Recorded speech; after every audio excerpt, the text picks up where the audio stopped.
Hello, hello. So this is the Star Wars Star Destroyer PC case that I've been working on for a couple of days. So this is a bit tricky because this model has a huge amount of mesh errors and it's kind of sloppy, but it looks nice. It looks really nice. So I've been trying to fix those, and it's kind of an awkward shape, right? So due to all these slants and stuff, I can't have any of the walls be thinner than like I would say 1 to 2 millimeters is the absolute thinnest, because it's going to be holding up the computer, which is a bit of weight, and the minimum is like 0.5 millimeters, but I mean that'd be pretty weak for it to hold you know, like a 10-pound computer. Probably not 10 pounds, but you know, at least 5, I think.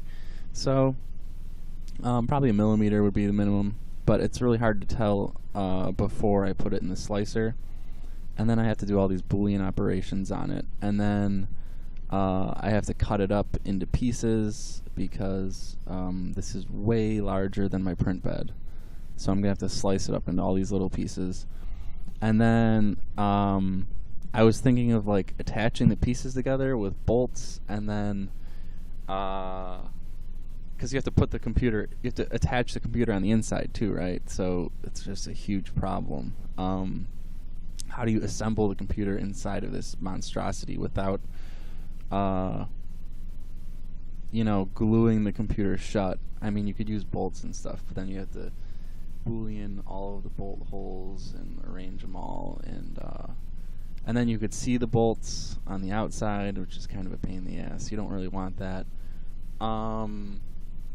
So the best solution I came up with, the simplest one for assembly, is I designed all the structure for the actual parts in the best arrangement I could. Then I scaled up the Star Destroyer so that the parts were in a shell. Then I cut out most of the inside space of the Star Destroyer to make the print time and plastic used greatly reduced. Then I made this little caddy that is kind of the support structure and what holds the computer components, and has all the screw holes for all the necessary computer components. And all the computer components are measured with their length, width, height, where all the screw holes are, the width of the screw holes, stuff like that. And then I made a cavity for the caddy, and the cavity is slightly larger than the caddy. And then I made this hole in the back where the caddy slides in. So ready? Here's the money shot. Oh yeah.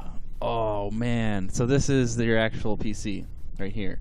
You have your 2.5-inch hard drive disk up top, 3.5-inch hard drive disk here.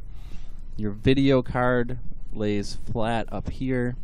Then you have the ribbon cable for the PCI Express comes down here into the motherboard right here. This is your mini ITX motherboard right on the bottom here.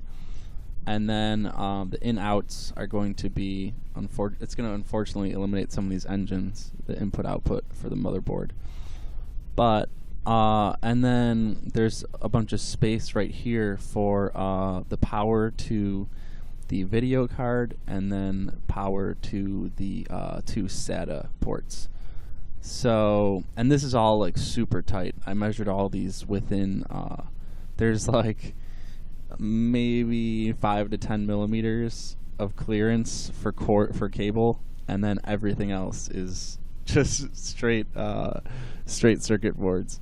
So the airflow on here won't be very good, but I'm planning on putting in a very low power PC. The entire thing should be I think the video card is 45 watts and the motherboard is like 25. So this whole thing is going to be using like a little bit more electricity than a laptop. It's all pretty low power. I might put some vent holes in the Star Destroyer. Oh, and then real quick before I run out of time here, that's what the inside of the Star Destroyer looks like. There's actually a lot of empty space, so that'll help for ventilation outside of the caddy. Anyway, thanks everyone.